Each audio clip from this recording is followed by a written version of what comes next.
کو اپنی مزاح عالیہ اور عالیات میں فرمائے.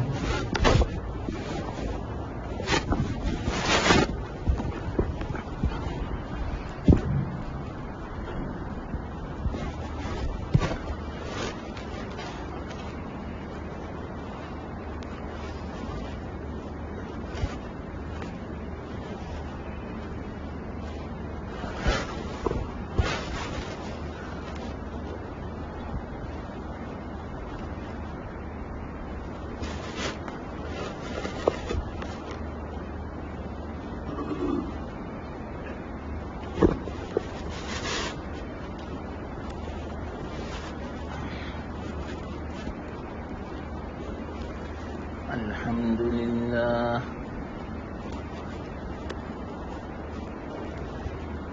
نحمده ونستعينه ونستغفره ونؤمن به ونتوكل عليه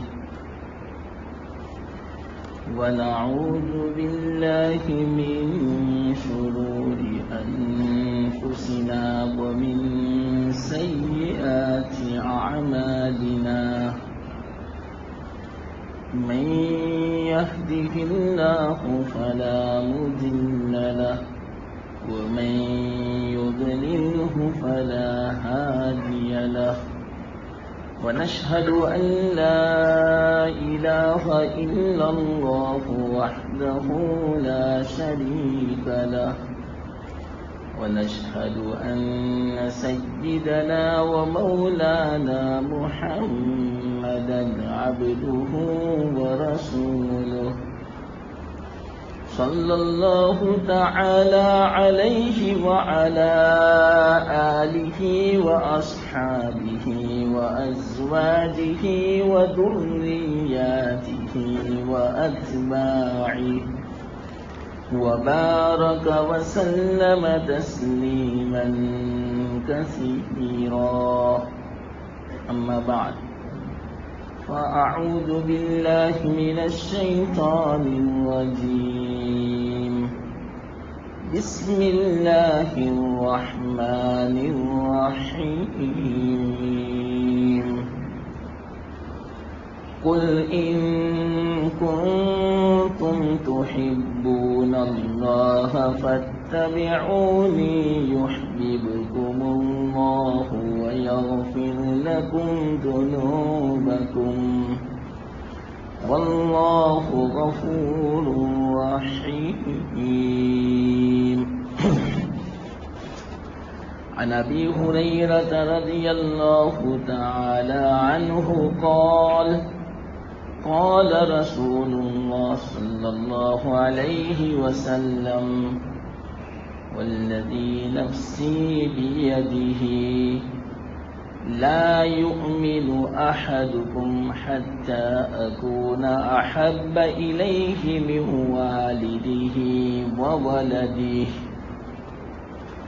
وفي رواية والناس أجمعين.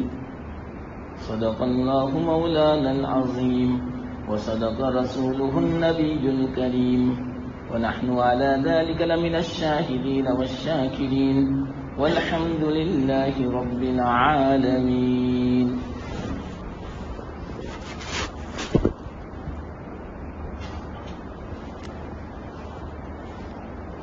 محترم دوستوں بزرگوں،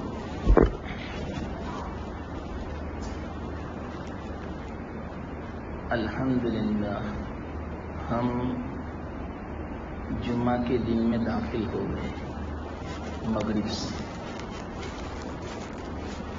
یہ رات بڑی مبارک ہے. ہر جمعہ کی رات حدیث میں آتا ہے اللہ تعالی سال کی 5 راتوں میں دعا قبول فرماتے. یہ خصوصی فضیلت ہے. ایسے تو روزانہ دعا قبول فرماتے ہیں، ہر فرض نماز کے بعد دعا قبول فرماتے ہیں، تہجد کے بعد دعا قبول فرماتے ہیں، اذان کے بعد دعا قبول فرماتے ہیں، اور جب اقامت کہی جاتی ہے اس وقت بھی دعا اللہ قبول فرماتے ہیں. بہت سارے مواقع. ان میں سے ایک خصوصی موقع جمعہ کی رات، 5 راتوں میں سے ایک رات یہ ہے۔ رجب مہینہ جب شروع ہوتا ہے تو پہلی تاریخ کی جو رات ہے اس وقت دعا قبول ہوتی ہے، 15ویں شعبان کو دعا قبول ہوتی ہے، دونوں عیدین کی راتوں کو دعا قبول ہوتی ہے، اور 5ویں رات یہ جمعہ کی بڑی مبارک رات ہے۔ یہ ایسا دن ہے اگر کسی کی موت واقع ہو جائے تو شہادت کا مرتبہ مغرب سے لے کر آئندہ مغرب تک جس کا انتقال ہو جائے شہید ہے وہ، عذاب قبر اور قبر کے فتنے سے محفوظ ہے۔ اتنی بڑی فضیلت، تو یہ رات کیسی گزرنی چاہیے؟ مختصر میں کہوں، مغرب کی نماز جس طرح تکبیر اولیٰ کے ساتھ پڑھی، عشاء کی نماز بھی تکبیر اولیٰ کے ساتھ پڑھو، فجر کی نماز بھی تکبیر اولیٰ کے ساتھ پڑھو، اور ہمت کرو کوئی تہجد کا پابند نہیں ہے تو کم سے کم جمعہ کو تہجد پڑھو، ایسی عادت بنا، اور تہجد میں دعا کرو۔ 2 فضیلتیں ثابت، تہجد کے بعد کی دعا بھی قبول، جمعہ کی رات کی دعا بھی قبول۔ جتنے مسائل ہیں جمعہ کو مانگ لو، فجر کی نماز تکبیر اولیٰ کے ساتھ پڑھو، پوری رات عبادت کا ثواب ملے گا۔ یہ موقع ہے زندگی کا، قدر کر لو۔ خون کے آنسو بہائیں گے مرنے کے بعد، لیکن کوئی تلافی نہیں اس وقت، ابھی موقع ہے۔ مرنے والوں سے پوچھو جمعہ کا دن آتا ہے تو وہ کیا تمنا کرتے ہیں۔ حدیث میں آتا ہے تمام نمازوں میں سب سے افضل نماز جمعہ کے دن کی فجر کی نماز۔ کیسی نماز؟ ایسی نماز کی فضیلت ہے، لیکن اس میں بھی افضل جمعہ کی فجر، جمعہ کی فجر، اس لیے تکبیر اولیٰ کے ساتھ پڑھو۔ حدیث میں آتا ہے التکبیر الاولیٰ خیر من الدنیا وما فیہا، او کما قال علیہ الصلوۃ والسلام۔ جس کو تکبیر اولیٰ مل جاوے نماز میں، دنیا وما فیہا سے بہتر۔ کل قیامت کے دن اس کی قیمت کا پتہ چلے گا، اس لیے جہاں تک ہو سکے تمام نمازیں تکبیر اولیٰ کے ساتھ پڑھو۔ یہ تو میں ابھی جمعہ کی بات کرتا ہوں، جمعہ کی رات ایک دم یاد آئی مجھے بات، اور خاص کر کے اہتمام کرو ایک چیز کا۔ دیکھو اپنے بس ایک مذاکرے کے لیے بیٹھے ہیں، اصل تو ماشاءاللہ ہمارے بزرگ داؤد بھائی مجھے دعوت دے رہے ہیں کب سے، لیکن آج ہی اللہ کو منظور تھا، مقدر تھا، ورنہ وہ تو کب سے ماشاءاللہ بےتاب ہیں۔ جمعہ کی دعوت اس سے پہلے میں آیا تھا تو انہی کی دعوت پر میں آیا تھا، اور ابھی انہی کی دعوت پر میں آیا ہوں۔ بار بار فون کرتے ہیں تو مجھے آنا ہی پڑا، میرا کوئی بہانہ نہیں چلنے دیا انہوں نے۔ ان کا طبیعت خراب ہے، ایسا ہے ویسا ہے، کہ نہیں مولانا آؤ، تو چلو آ گیا اللہ کو۔ تو ہم یہ جو آئے ہیں بیٹھے ہیں بس ایک مقصد ہے، کوئی بیان اصل مقصود نہیں ہے، کوئی کام کی بات اللہ تعالیٰ زبان سے کہلوا دے اور آپ کے کانوں میں پڑ جاوے اور عمل کی توفیق ہو جائے۔ اس لیے جو اللہ توفیق دیں گے وہ میں کہوں گا، میں نے یہ سوچا بھی نہیں تھا، ابھی آ گئی بات، ہو سکتا ہے کہ کام ہو جائے ہمارا انشاءاللہ۔ ایک بات یاد رکھو، جمعہ کی رات کو درود شریف خوب پڑھیں، کثرت کے ساتھ پڑھیں. حدیث میں جمعہ کی رات کو کثرت سے میرے اوپر درود بھیجو. اب کثرت کتنی؟ آپ کی جیسی ہمت. ہمارے علماء فرماتے ہیں کثرت کی کم سے کم مقدار 300 مرتبہ. اب اوپر جتنی آپ کی ہمت ہے 300 مرتبہ پڑھیں. مختصر بھی پڑھ سکتے ہیں. صلی اللہ علیہ وسلم صلی اللہ علیہ وسلم 15 منٹ میں تو ہو جائے گا. ایسی ہم گپے مارے بیٹھے ہیں، اس سے بہتر ہے کہ درود شریف پڑھیں. اور کیا کریں معلوم؟ سورہ دخان کی تلاوت کریں 25ویں پارے میں. جو حافظ قرآن ہے وہ تو شاید 3 منٹ میں تلاوت کر لے گا، زیادہ دیر نہیں لگتی. 3 رکوع ہے بس 25ویں پارے میں. حدیث میں آتا ہے جمعہ کی رات کو جو سورہ دخان کی تلاوت کرتا ہے اللہ تعالیٰ اس کی مغفرت فرماتا ہے، اور جنت میں ایک مکان اس کا بنا دیتے ہیں.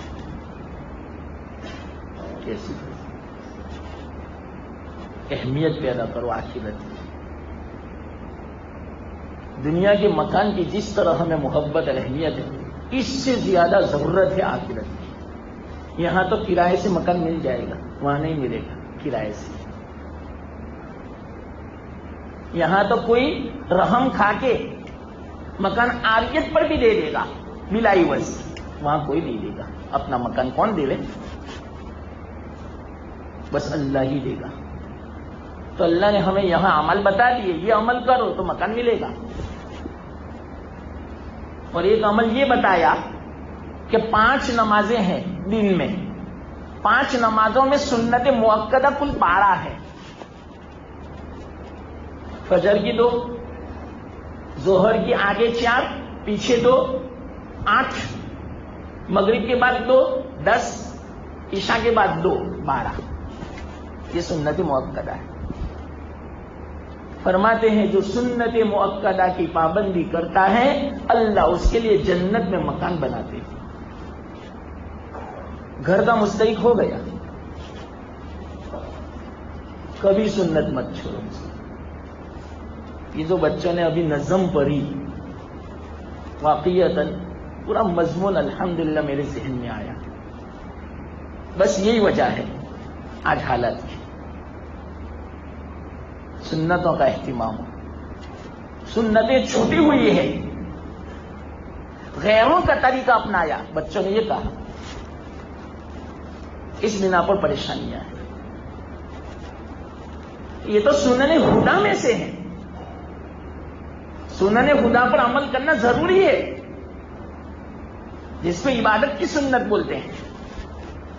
اور ایک ہے سنن عادیہ، آپ کی عادت، چلنے کی کیسی تھی، کھانے کی کیسی تھی، پینے کی کیسی تھی، بولنے کی کیسی تھی، بال مبارک کیسے تھے، کپڑے کیسے تھے، چہرہ مبارک کیسا تھا، ایک دوسرے کا سلوک کیسا تھا. یہ سنن عادیہ واجب تو نہیں ہے، لیکن اس پر بھی جو عمل کرے گا برکتیں محسوس کرے گا اپنی زندگی میں. ایسی برکتیں، ایسا سکون، ایسی رحمتیں کہ آپ نے کبھی دیکھی بھی نہیں ہوگی، کبھی سوچی بھی نہیں ہوگی.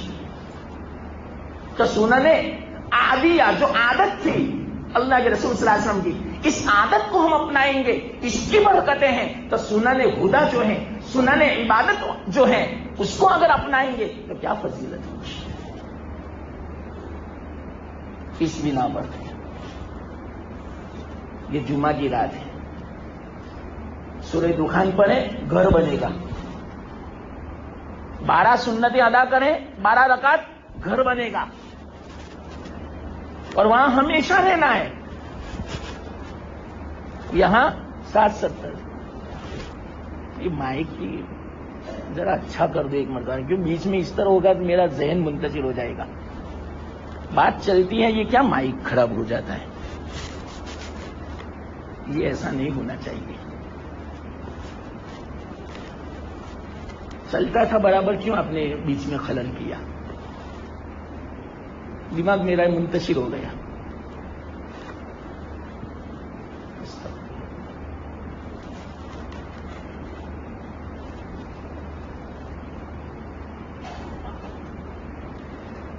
ہاں، جمعہ کی رات سورہ دخان اللہ تعالیٰ گھر بنائے گا. دنیا میں رہنا کتنا ہے؟ وہاں ہمیشہ کی زندگی ہے جس کی کوئی انتہا نہیں. وہاں زیادہ ضرورت ہے.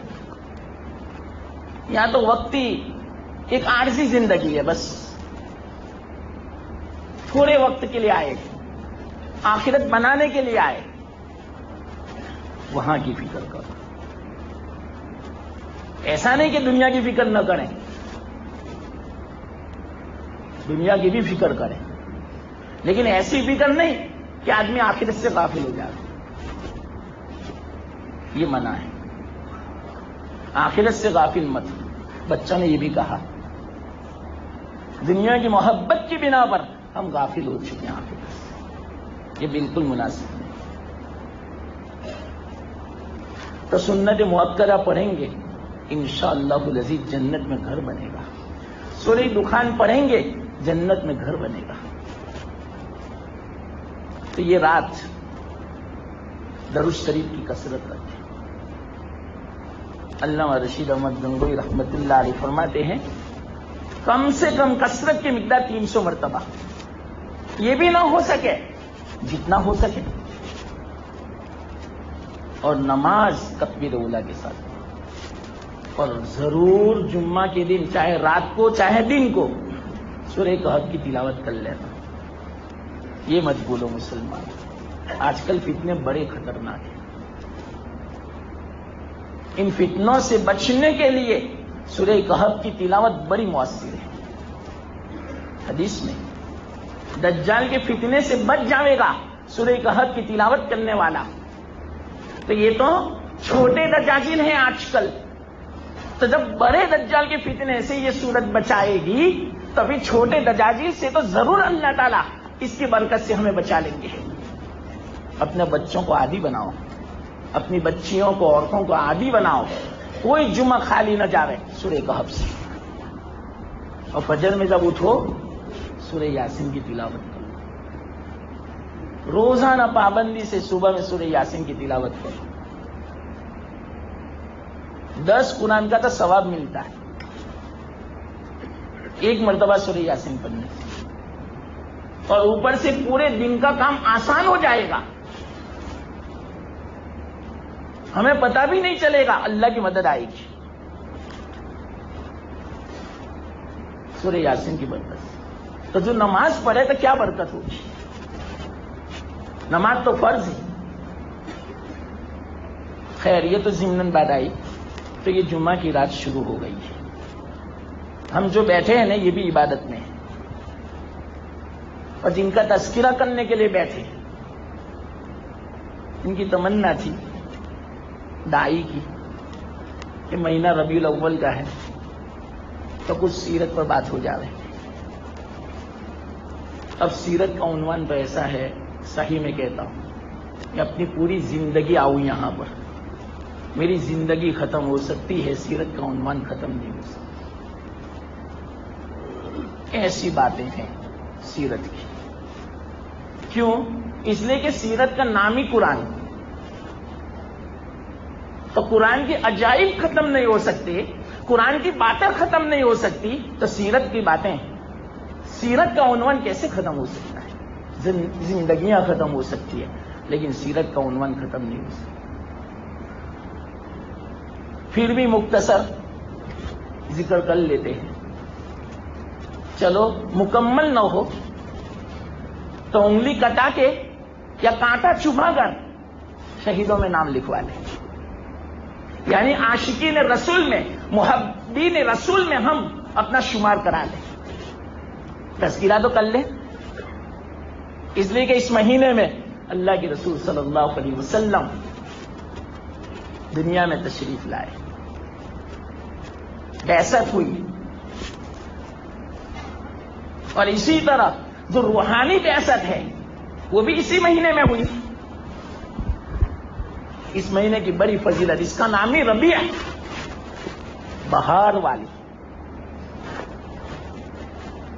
یہ موسمی ربیع کا ہے واقعات، باغ و بہار والا، اور حقیقت میں آپ کی تشریف آوری سے پوری دنیا میں بہار آ گئی، قیامت تک یہ بہار رہے گی، ورنہ پہلے ظلمت ہی ظلمت تھی، اندھیرا ہی اندھیرا تھا، کوئی انسان کو پتا ہی نہیں تھا کہ میں کیوں آیا دنیا میں، میرا مقصد کیا ہے، ہر آدمی اپنی انسانیت کو بھول چکا تھا، خود اپنے وجود سے پریشان تھا۔ عجیب حالات ہے اس زمانے کے، یہ مستقل مضمون ہے۔ آپ کے آنے کی بنا پر جو احسان ہوا ہمارے اوپر، ہم احسانوں کو گن بھی نہیں سکتے، اتنے احسان۔ تو آپ کا تذکرہ ہو جائے مختصر، انشاءاللہ آپ کے تذکرے میں بھی برکت ہے۔ کتنی برکت ہے معلوم ہے؟ مختصر تو ایک بہت بڑے علامہ بصیری رحمت اللہ علیہ، یمن کے، وہ اپاہج تھے، پیروں سے معذور، چل نہیں سکتے تھے، وہ پیرالسس جس کو ہم بولتے ہیں، لکوا، دونوں پیروں سے معذور بیچارے۔ ایک مرتبہ اللہ کے رسول صلی اللہ علیہ وسلم کی خواب میں زیارت تھی، یمن میں تھے، فرمایا آپ میری مدح میں، میری تعریف میں اشعار لکھو، اور وہ اشعار لکھ کر مدینہ پاک آ کر میرے مظہر پر پڑھو، انشاءاللہ اس کی برکت سے آپ کی یہ بیماری، آپ کی یہ جو معذوری ہے دور ہو جائے گی۔ انہوں نے اشعار بنائے ہزاروں کی تعداد میں، جس کا نام ہے قصیدہ بردہ، آپ نے سنا ہوگا، بچے نعت پڑھتے ہیں، طلع البدر علینا من ثنیات الوداع، وہ قصیدہ بردہ کا ہے یہ شعر، عجیب محبت بھرے وہ اشعار ہیں، ہزاروں کی تعداد میں انہوں نے بنائے، شاعر تھے، مزار اقدس پر تشریف لائے اور پڑھے وہاں پر، اور اس کے بعد رات پڑی ہوگی تو آرام کیا، سو گئے، وہیں قریب میں اللہ کے رسول صلی اللہ علیہ وسلم کی خواب میں زیارت ہوئی وہاں مدینہ پاک۔ اللہ کے رسول صلی اللہ علیہ وسلم خوش ہو گئے آپ کی ذکر خیر سے، تو ابھی ہم اللہ کے رسول کا ذکر خیر کر رہے ہیں، جمعہ کی رات ہے، خاص جمعہ کو نسبت ہے اللہ کے رسول صلی اللہ علیہ وسلم کی ذات کے ساتھ، اس لیے خاص فرمایا کہ جمعہ کی رات کو خوب درود پڑھو، تو انشاءاللہ العزیز ہمارا یہ ذکر خیر کرنا آپ کو پہنچے گا، آپ خوش ہو جائیں گے۔ صرف آپ کا ذکر 12 ربیع الاول کو تھوڑی کرنے کا اور پھر پورا سال بھول جانے کا، ایسا نہیں، پوری زندگی پورا سال آپ کا ذکر کرو۔ تو ابھی بھی ہم جو ذکر کر رہے ہیں وہ یہ آپ کی میلاد منا رہے ہیں، میلاد کا تذکرہ کر رہے ہیں، میلاد کو یاد کر رہے ہیں، آپ کی جو ولادت ہوئی، میلاد یعنی ولادت کا وقت، ولادت کا دن کیوں ہوئی تھی؟ اسی بنا پر تو ہوئی تھی کہ ہمیں صحیح زندگی ملے، اللہ تک ہم پہنچے صحیح راستے کے ذریعے سے، وہ طریقہ ہمیں ملے اللہ کے رسول صلی اللہ علیہ وسلم نے جو ہمیں بتایا اللہ تک پہنچنے کا، تو اس کو یاد کرو تاکہ اس کے یاد کرنے سے آپ کا ذکر ہو جائے، اور آپ کا ذکر یہ پوری عبادت ہے۔ تو انشاءاللہ ابھی جہاں تک ہم بیٹھیں گے، اللہ توفیق دے، جتنا بھی یہ سب ذکر میں ہوگا، عبادت میں شمار ہوگا، اور اس کی برکت سے ہماری پریشانی اللہ دور فرما دے گا، اور اللہ کی رحمتیں نازل ہوتی، بیماریاں دور ہوگی، پریشانیاں دور ہوگی، آپ کے ذکر میں یہ برکت ہے. تو آپ بتاؤ جس مقصد کے لیے آپ تشریف لائے وہ مقصد اگر جو ہماری زندگی میں آ جاوے تو کیا ہوگا؟ پھر دنیا کا نقشہ بدل جاوے، انقلاب ہو جاوے. اگر جو ہماری زندگی میں وہ مقصد آ جاوے، ہماری زندگی میں وہ سیرت آ جاوے، ہماری زندگی میں وہ طریقہ آ جاوے جس مقصد کے لیے آپ تشریف لائے. بس یہی میرا مقصد ہے آنے کا، کہ اللہ کرے کوئی بات ایسی زبان سے اللہ نکلوا دے اور ایسی جاری فرما دے کہ جس کی بنا پر آپ کے دل میں بھی اثر ہو اور مجھے بھی اثر ہو جاوے اور پوری زندگی سنت کے مطابق گزرے. یہی ہے کامیابی، اس کے علاوہ کوئی کامیابی نہیں. اس بات کو سمجھانے کے لیے میں نے کہا نہیں، کئی وقت چاہیے، کئی مجلسیں چاہیے، تب جا کے اس کو میں تفصیل سے سمجھا سکتا ہوں. لیکن مختصر بس ذکر کر لیتے. خواب میں اللہ کے رسول صلی اللہ علیہ وسلم کی زیارت ہوئی. اللہ کے رسول صلی اللہ علیہ وسلم نے دست مبارک پھیرا. صبح میں اٹھے تو چلتے ہو گئے. پیدائشی معذور تھے، آپ کے ذکر کی برکت سے یہ اپاہجپنا ختم ہو گیا، بیماری دور ہو گئی، چلتے ہو گئے. اور اللہ کے رسول صلی اللہ علیہ وسلم نے خواب میں چادر مبارک ہدیے میں پیش کی. بعض روایتوں میں ہے صبح میں اٹھے تو وہ چادر سرہانے پر رکھی ہوئی تھی. آپ اندازہ لگاؤ جو چادر اللہ کے رسول صلی اللہ علیہ وسلم عطا فرماوے وہ کیسی مبارک ہوگی. اسی بنا پر علامہ بوصیری رحمت اللہ علیہ نے یہ جو اشعار لکھے، یہ جو قصیدہ انہوں نے لکھا، اس قصیدے کا نام ہی رکھا قصیدہ بردہ. اور بردہ عربی لفظ ہے اور اس کا معنی ہوتا ہے چادر. تو یہ کیوں نام رکھا چادر کا نام؟ کوئی سیرت کا نام رکھتے، اللہ کے رسول صلی اللہ علیہ وسلم کا نام رکھتے؟ نہیں، اس لیے کہ چادر مبارک آپ کو اللہ کے رسول صلی اللہ علیہ وسلم نے ہدیے میں عطا فرمائی. تو اس نسبت کی بنا پر اس قصیدے کا نام بھی رکھا قصیدہ بردہ. تو دیکھو آپ کے ذکر سے اللہ تعالیٰ بیماریاں دور فرماتا ہے، پریشانیاں دور فرماتا ہے. ایک اور میں مختصر واقعہ سناؤں. ہمارے بہت بڑے عالم حکیم الامت مجدد الملت حضرت مولانا اشرف علی تھانوی رحمت اللہ علیہ، وہ ایک کتاب لکھ رہے تھے. دیکھو اس سے سبق لینا. آپ کا ذکر کتنی برکتوں کا سبب ہے. اگر گھر میں پریشانیاں ہو، گھر میں بیماریاں ہو، گھر میں الجھنیں ہو، گھر میں حالات ہو، میں صحیح کہتا ہوں گھر میں اللہ کے رسول صلی اللہ علیہ وسلم کی سیرت کی تعلیم کرو، اللہ کے رسول صلی اللہ علیہ وسلم کا حالات کا ذکر کرو. اس کی برکت سے اللہ تعالیٰ پریشانیوں کو دور فرما دے گا، بیماریوں کو دور فرما دے گا. اس امید سے، اس نیت سے تعلیم کرو گھر میں اللہ کے رسول صلی اللہ علیہ وسلم کی سیرت کی، کہ جس کی بنا پر انشاءاللہ اللہ اس کی برکت سے ہماری پریشانیاں، بیماریاں، تکالیف، الجھنیں، مشکلات، روزی کی جو بھی ہو، روزگار کی، اللہ دور فرما دے گا. تذکرہ کرو اللہ کے رسول صلی اللہ علیہ وسلم کا. تو حضرت تھانوی رحمت اللہ علیہ ایک کتاب لکھ رہے تھے سیرت پر، جس کا نام تھا ذکر نشر الطب فی ذکر النبی الحبیب صلی اللہ علیہ وسلم.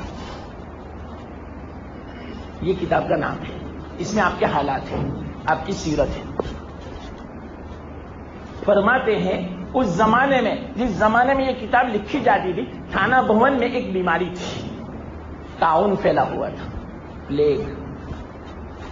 جیسے آج کل ہمیں یہ جو کورونا جو کہا جاتا ہے، یہ ایک وائرل ہے، یہ طاعون ہی کی شکل ہے، یہ پلیگ ہی کی ایک شکل ہے. تو عام بیماری اس وقت پھیل ہوئی تھی، ہوا ایسی تھی، ہر گھر میں کتنے جنازے نکلتے تھے، پورا گاؤں مطلب کہ خالی ہو چکا تھا. جنازوں کو دفنا کر لوگ تھک چکے تھے. تو حضرت فرماتے ہیں جس وقت یہ میں کتاب لکھتا تھا اس وقت کوئی موت نہیں ہوتی تھی. باقاعدہ تجربہ کیا، لوگوں نے دیکھا حضرت تو بڑے مصروف تھے، بڑے مشغول، ایک منٹ ان کے پاس فرصت نہیں تھی فضول کام کے لیے. ایک سیکنڈ ان کا برباد نہیں ہوتا تھا. ایسا ان کا نظام الاوقات تھا, ایسا ان کا ٹائم ٹیبل تھا, ایک سیکنڈ آگے پیچھے نہیں. اتنی زبردست ان کی زندگی تھی. واقعتاً آج ہمارے سامنے اگر کوئی مقصد ہو, اگر آخرت کا مقصد ہو, تو انشاءاللہ العزیز ہمارا ایک منٹ ضائع نہ ہو. لیکن ہمارے سامنے کوئی مقصد ہے ہی نہیں آج. اس بنا پر ہمارا کوئی نظام ہے ہی نہیں. جب فرصت ملی نماز پڑھی, فرصت ملی تلاوت کی, فرصت ملی تو ہم نے کتاب پڑھی, تعلیم میں بیٹھے. اگر ہمارے دل نے چاہا, کوئی پابندی نہیں. یہ زندگی یہ اچھی نہیں ہے. یہ تو بے پرواہی والی زندگی ہے, یہ تو آزاد زندگی ہے. یہ زندگی تو انسانوں کی نہیں ہو سکتی. پابندی والی زندگی گزارو تو کچھ کام ہو سکے گا. اور پھر بعد میں دیکھنا, پابندی کے بعد ذرا بھی ایک منٹ آپ کا ضائع ہوگا, آپ بے چین پریشان ہو جاؤ گے. آپ کے دل پہ ایک ٹھیس پہنچے گی, چوٹ لگے گی کہ میری 5 منٹ کیوں ضائع ہوئی. پھر بعد میں دیکھنا, جو ہم یہ موبائل کے پیچھے جو گھنٹوں لگا دیتے ہیں, کتنی بے چینی کتنی پریشانی ہوگی. آپ خون کے آنسو بہاؤ گے کہ ہم نے اپنی نوجوانی اس کے پیچھے لگا دی, ہم نے قیمتی وقتوں کو اس کے پیچھے ضائع کر دیا. اس وقت احساس ہوگا, پہلے پابند بنو اس کے بعد احساس ہوگا. تو حضرت کا ایک نظام الاوقات تھا, ایک سیکنڈ آگے پیچھے نہیں ہوتے تھے. عجیب ان کے حالات ہیں. اب ایک مجلس میں کتنی باتیں بیان کرتا. تو حضرت لکھتے تھے, کبھی کوئی اس سے بھی اہم کام آ گیا تو کبھی وہ لکھنا رہ جاتا رہا. کوئی دوسری کتاب لکھی یا کوئی دوسرا مسئلہ لکھا, کوئی اہم بات آ جاتی یا سفر آ جاتا. اسفار بہت ہوتے تھے حضرت کے, ان کے بیانات بہت ہوتے تھے. اور بیانات بھی 4-4 گھنٹے کا, 5-5 گھنٹے کا ہوتا تھا. اللہ نے عجیب ان کو صلاحیت عطا فرمائی تھی. آج ان کے مواعظ کتابی شکل میں ہے, 32 جلدوں میں ہے. سارے مواعظ اگر آتے تو معلوم نہیں کتنی جلدیں ہو جاتی, 50 سے اوپر جلدیں ہو جاتی صرف مواعظ کے. اللہ نے کیسے علوم ان کو عطا فرمائے تھے. یہ برکت تھی, نظام الاوقات تھی. تو وہ کتاب لکھ رہے تھے بغور سننا, نشر الطب. اب تو الحمدللہ اس کی گجراتی بھی ہو گئی. تو گجراتی کتاب خرید لو اور گھر میں اس کی تعلیم کرو. فضائل اعمال کی بھی کرو, اس کی بھی کرتے ہی رہتے ہیں, لیکن اس کی بھی کرو. سیرت ہمارے سامنے آئے گی, وہ بھی قرآن حدیث کا خلاصہ ہے, کوئی دوسری اپنی بات نہیں ہے, وہ حدیثیں ہی ہیں, اللہ کے رسول صلی اللہ علیہ وسلم کے حالات ہیں. اب تو گجراتی بھی چھپ گئی ہے, سیٹ پوائنٹ سے منگاؤ. اسوہ رسول اکرم یہ بھی گجراتی میں چھپ گئی, اس کی بھی تعلیم کرو. انشاءاللہ العزیز واللہ میں کہتا ہوں آپ خود برکت محسوس کرو گے, اپنے گھر میں سکون محسوس کرو گے. اپنے گھر میں سے یوں سمجھو گے پریشانیاں دور ہو رہی ہے, حالات دفع ہو رہے ہیں, بیماریاں ختم ہو رہی ہے, رحمتیں نازل ہو رہی ہے, اللہ کی طرف سے برکتیں نازل ہو رہی ہے. آپ خود محسوس کرو گے اور توفیق ایسا لگے گا کہ مجھے مل رہی ہے. نمازوں کی توفیق, آخرت کی فکر کی توفیق, اللہ کی ذکر کی توفیق, درود پڑھنے کی توفیق آپ کو خود محسوس ہوگا. آپ اس کو پڑھیں, پڑھنا شروع کریں. تو حضرت وہ کتاب لکھ رہے تھے. جب کتاب لکھتے نا اس وقت پورے تھانہ بھون میں کوئی موت واقع نہیں ہوتی تھی. یہ تجربہ کیا لوگوں نے. تو بعض جو خیرخواہ حضرات تھے وہ حضرت کی خدمت میں تشریف لائے اور یوں فرمایا کہ حضرت آپ جب کتاب لکھتے ہیں نا نشر الطب اللہ کے رسول صلی اللہ علیہ وسلم کی سیرت کے بارے میں, تو اس وقت کوئی موت نہیں ہوتی, ہم نے اکثر دیکھا. کہ اچھا, تو انہوں نے لکھنا شروع کیا. کیسا؟ اب اسی کے پیچھے ہو گئے, جب تک یہ کتاب پوری نہیں ہوگی اب میں دوسرا کام نہیں کروں گا. تو لکھنا شروع کیا.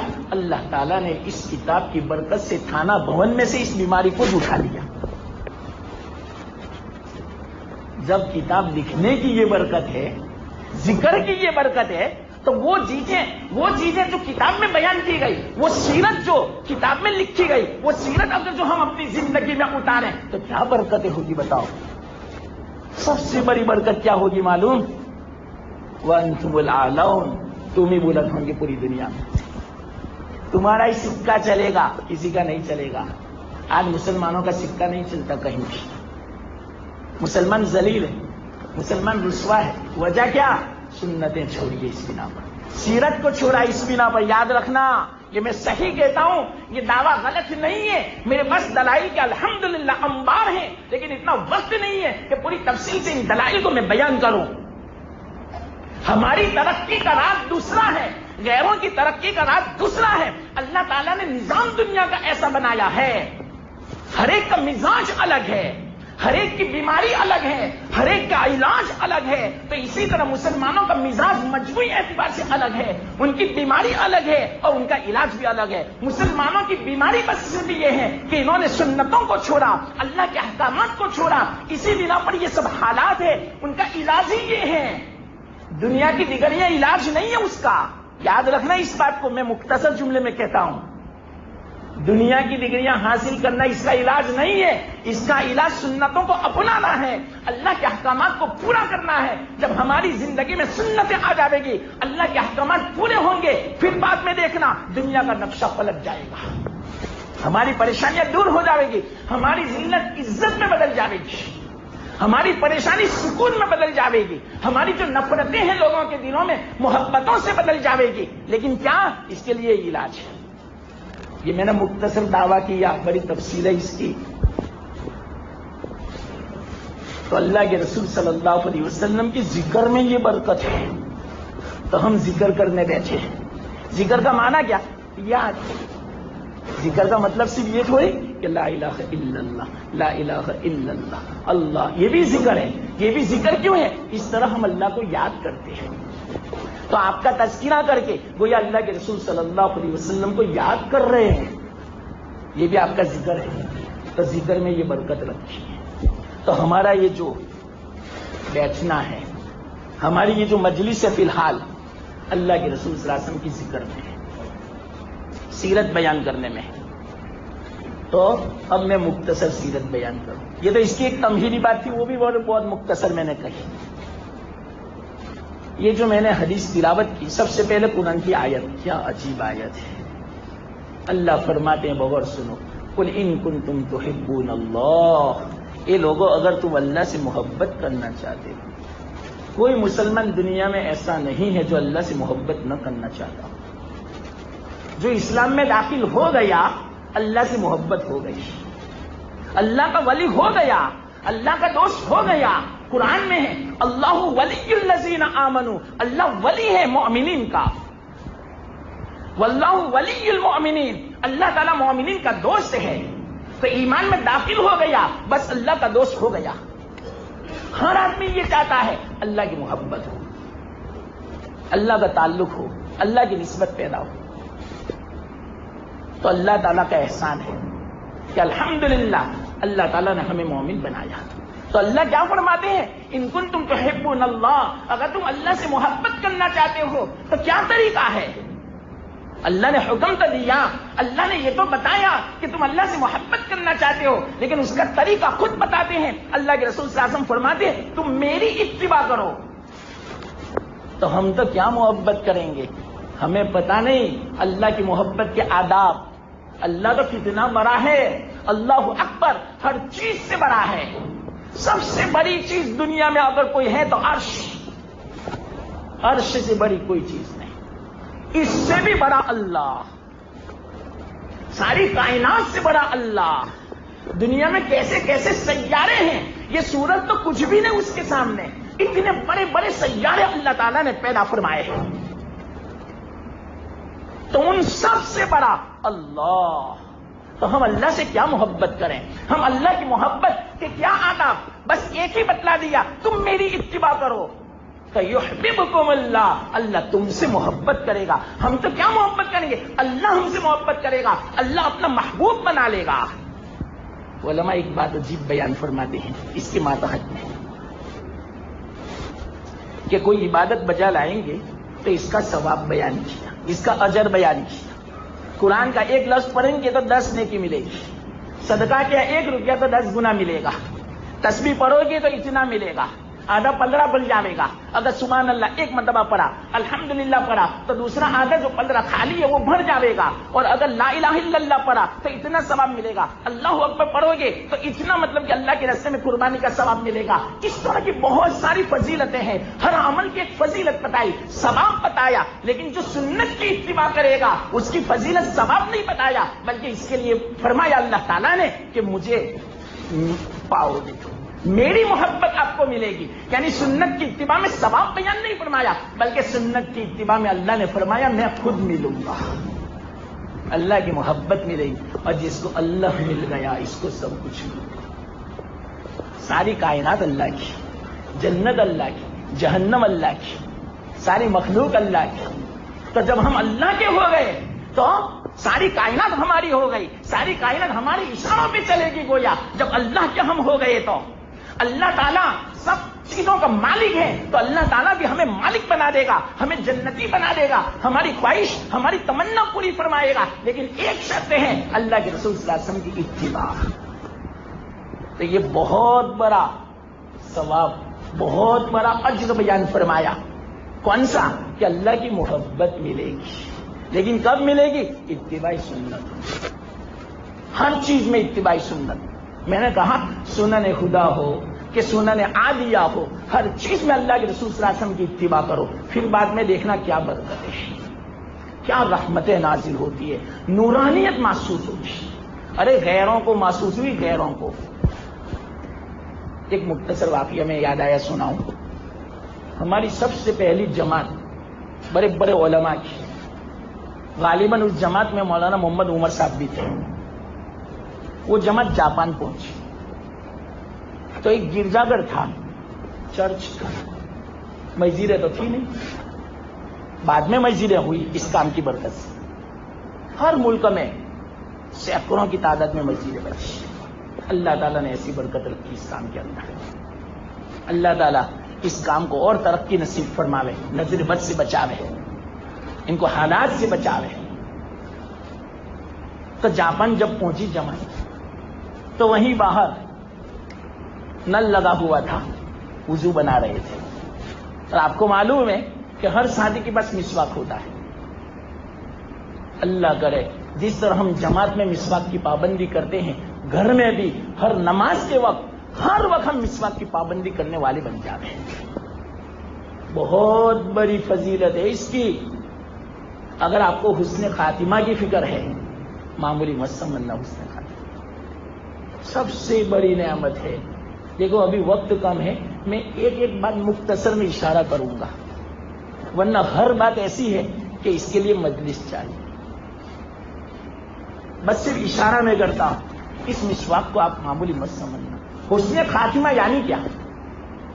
سب سے بڑی اگر کسی کو فکر ہے تو حسن خاتمہ کی. پوری زندگی ہم عبادت کریں, نماز کے پابند بنیں, تلاوت کے پابند ہو, درود شریف کے پابند ہو, حج عمرے کے پابند ہو, صدقات خیرات زکات کے پابند ہو, لیکن اگر حسن خاتمہ نہیں ہوا سب برباد, سب بیکار. اور جس کا خاتمہ اچھا ہوا وہ کامیاب ہو گیا. اسی لیے ہمارے جو بزرگان تھے, ہمارے جو اسلاف تھے, ہمارے اولیاء تھے, ان کی زندگی میں پوچھو سب سے بڑی اگر کوئی فکر تھی تو ان کو حسن خاتمہ کی فکر تھی. تو حدیث میں آتا ہے جو مسواک کی پابندی کرتا ہے ہر نماز کے وقت, اللہ تعالیٰ مرتے وقت کلمہ نصیب فرماتا ہے. کتنی بڑی سنت. حالانکہ مختصر بس صرف منہ میں پھرا دینا ہے بس مسواک کو. اور یہ سنت صرف مردوں کے لیے نہیں, عورتوں کے لیے بھی ہے. شاید میں نے تو سنا ہی نہیں کہ عورت مسواک کی فکر رکھتی ہو, یا مرد حضرات اپنی عورتوں کے لیے مسواک لا کے دیتے ہوں. بہت افسوس کی بات ہے. گھر میں کہنا چاہیے عورتوں کو کہ مسواک کرو, ہر وضو کے وقت مسواک کرو. تو مسواک کیسی سنت ہے معلوم؟ مرتے وقت کلمہ نصیب ہوتا ہے اور اللہ کی رضامندی ملتی ہے. مرضات للرب, رب کی رضامندی کا سبب ہے. اب اللہ راضی ہو جا رہے تو ورضوان من اللہ اکبر. سب سے بڑی اگر کوئی نعمت ہے, جنت سے بھی بڑی, ہر چیز سے بڑی, ساری کائنات سے بڑی اگر کوئی نعمت ہے تو اللہ کی رضامندی ہے. تو ایک مسواک کرنے سے اللہ کی رضامندی ملتی ہے. یا اللہ، ایک یہ سنت میں کہتا ہوں، آپ اندازہ لگاؤ، ایک یہ مسواک کی سنت، تو دوسری تو ہزاروں سنتیں ہیں، عبادت کی سنتیں ہیں، معاشرت کی سنتیں ہیں، اخلاق و معاملات کی سنتیں ہیں، رہن سہن کی جو سنتیں ہیں، عبادت کی جو سنتیں ہیں، ان سنتوں کو اگر اپنائے گا تو واقعیتاً اس آدمی کا مرتبہ کتنا اونچا ہو جائے گا، اس کی موت کتنی اچھی ہو جائے گی، حسن خاتمہ کتنا اچھا ہو جائے گا، اور اللہ کے یہاں وہ مقبول و محبوب بن جائے گا۔ پابندی کرو، لیکن صرف بیان سننے کے لیے مت بیٹھنا، جو باتیں آوے کام کی اس کو یاد رکھو اور عمل شروع کر دو۔ تو مسواک کی بات آئی، جمعہ کی رات کی بات آئی، سورہ دخان کی بات آئی، نماز کی پابندی کی بات آئی، تہجد کی بات آئی، دعا کی بات آئی، سورہ کہف کی بات آئی، سنتوں کی بات آئی، یہ مسواک کی بات آئی۔ کتنی باتیں آ گئی تھوڑی مجلس میں؟ ہاں، آپ کے ذکر خیر کی بات آئی، تعلیم کی بات آئی، سیرت کی تعلیم کی گھر میں بات آئی۔ یہ سب باتیں یاد رکھنا، یہ میں خلاصہ میں آپ کو کہتا ہوں۔ سیرت کی کتاب رکھو اپنے گھر میں، اور گجراتی میں بھی ملتی ہے، ہر جگہ ملتی ہے، تو اس کی تعلیم کرو گھر میں، انشاءاللہ اس کی برکت ہوگی، پریشانیاں دور ہوگی، بیماریاں ختم ہوگی، حالات ختم ہوں گے، بیماریاں ختم ہوں گے انشاءاللہ العزیز۔ اب شروع تو کرو، پھر بعد میں دیکھنا اس کی برکت ہے۔ یہ میں نے باتوں کا خلاصہ کہا، ابھی جتنا بیان ہوا اس کا۔ تو وہ جو جماعت تھی جاپان گئی ہوئی تھی، وہ مسواک کے ساتھ وضو بنا رہی تھی، اور اس چرچ کا، گرجا گھر کا جو پوپ تھا، پادری تھا، وہ سب اپنے بیٹھے بیٹھے دیکھ رہا تھا۔ جب وضو سے فارغ ہو گئے، وہ جماعت والے خود کہتے، مولانا محمد عمر صاحب خود فرماتے ہیں، یہ مشاہدہ والا واقعہ ہے، صرف سنا ہوا نہیں۔ وہ فرماتے ہیں وہ پوپ پادری اپنے گرجا گھر میں سے باہر آیا اور ہمارے پاس آیا، اور ہمارے پاس آنے کے بعد پوچھا، ابھی تم نے کیا کیا؟ پہلے تو یہ بتاؤ آپ کا مذہب کون سا ہے؟ آپ مسلمان لگتے ہیں۔ پہلی مرتبہ اس طرح کے آدمی دیکھے تھے انہوں نے، ایسا لگتا ہے کہ آپ مسلمان ہیں، کہ ہاں الحمدللہ ہم مسلمان ہیں۔ ابھی آپ نے کیا کیا؟ کہ پانی کے ذریعے سے، ٹھیک ہے، وضو کیا، ٹھیک ہے، اچھا وضو کیوں کیا؟ نماز پڑھنے کے لیے، وضو ضروری ہے، ہم 5 وقت وضو کرتے ہیں، اور اگر بغور سننا کوئی آدمی باوضو رہے ہمیشہ، وضو کرنے میں کتنی دیر لگتی ہے؟ 1 منٹ لگتی ہے، 2 منٹ لگتی ہے۔ 5 وقت نماز کے لیے وضو کرتے ہی ہیں، جب بھی پیشاب پانی کرو، وضو ٹوٹے، وضو کر لیا کرو، باوضو رہو ہمیشہ۔ اللہ کے رسول صلی اللہ علیہ وسلم کی سنت ہے، ہمیشہ باوضو رہتے تھے۔ کیا فائدہ معلوم؟ یہ ضمن میں بیچ میں کہہ دیتا ہوں، باوضو رہنے سے موت تو کبھی نہ کبھی آنے والی ہے، یا تو دن میں آئے گی، رات کو آئے گی۔ جو باوضو ہوگا اور موت آئے گی، چاہے دن میں یا رات میں، شہادت کا مرتبہ ملے گا، شہید مرے گا باوضو۔ دوسری بات، آج کل لوگ پریشانی روزی کی بیان کرتے ہیں کہ ہم بہت پریشان ہیں روزی کے، حدیث میں آتا ہے باوضو رہو انشاءاللہ العزیز آپ کی روزی روزگار کی پریشانی دور ہو جائے گی۔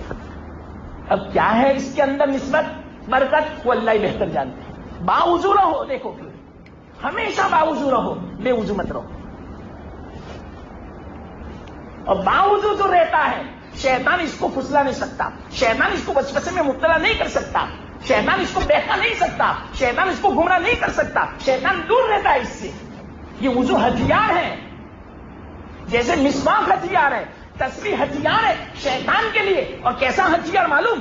آج کل کے اعتبار سے ایٹم بم شیطان کے لیے۔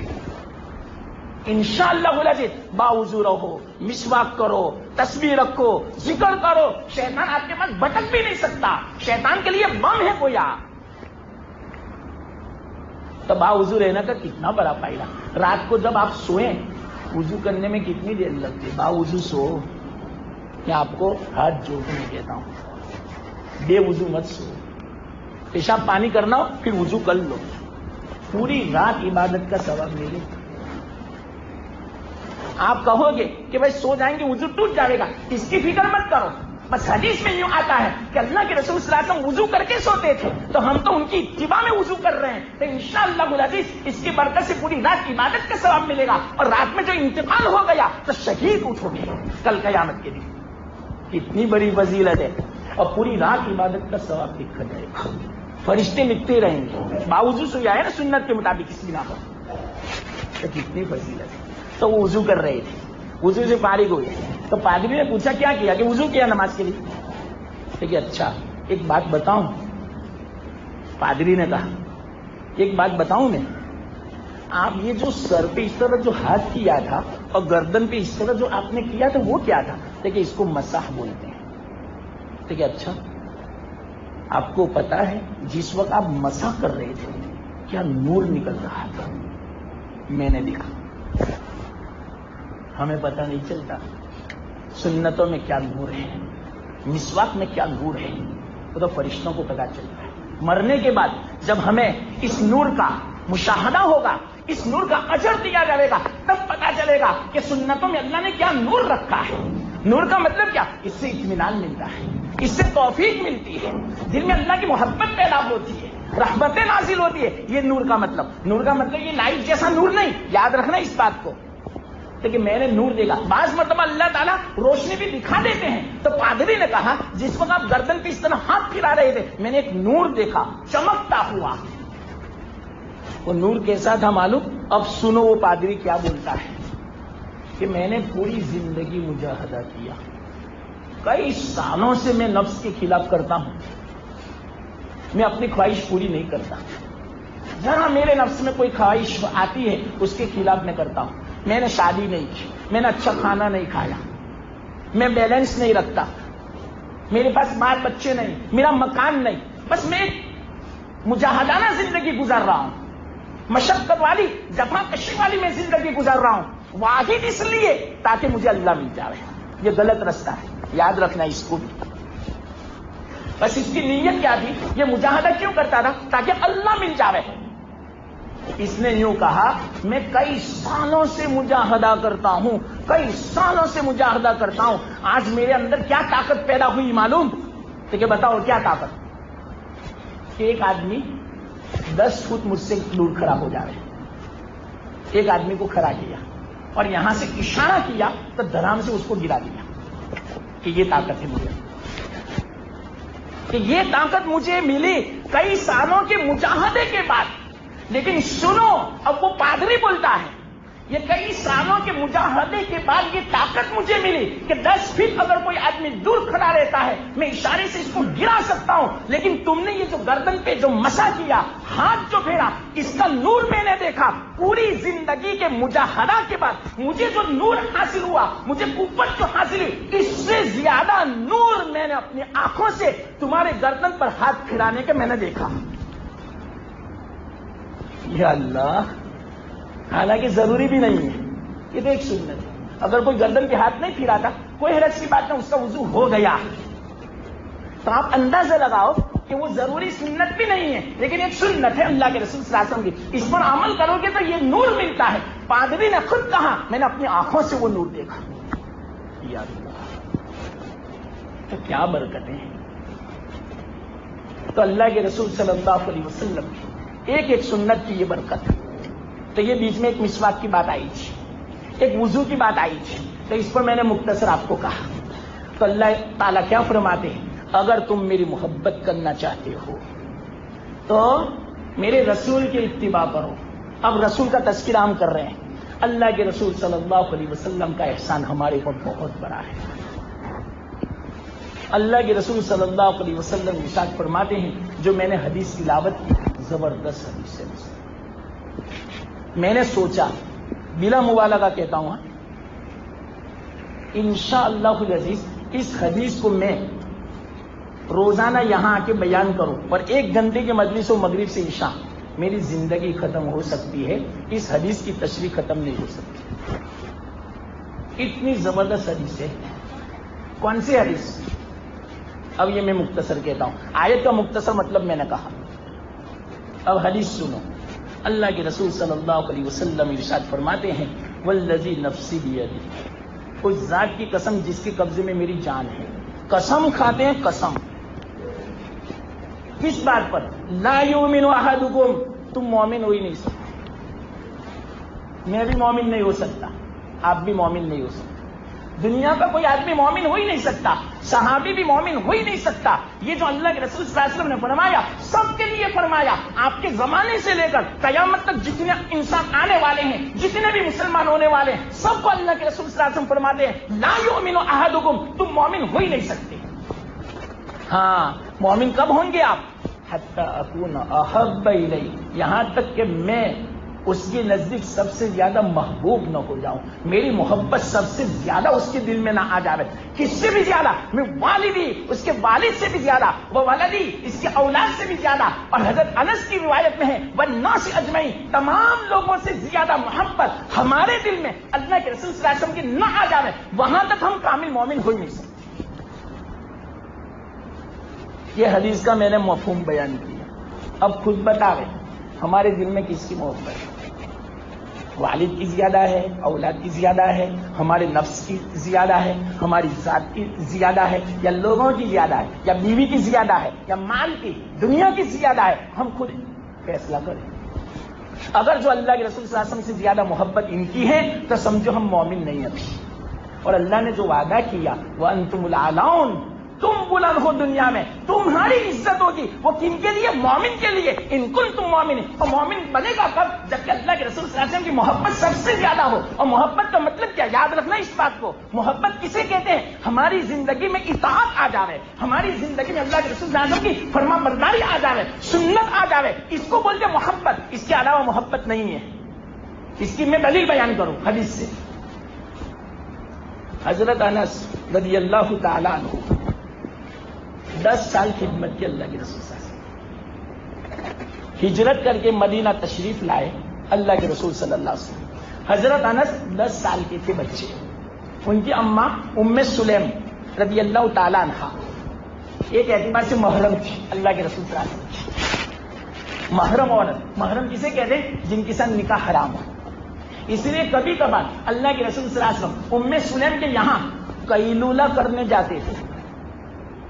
چلو قیلولہ کا لفظ نکلا، میں مختصر کہہ دوں.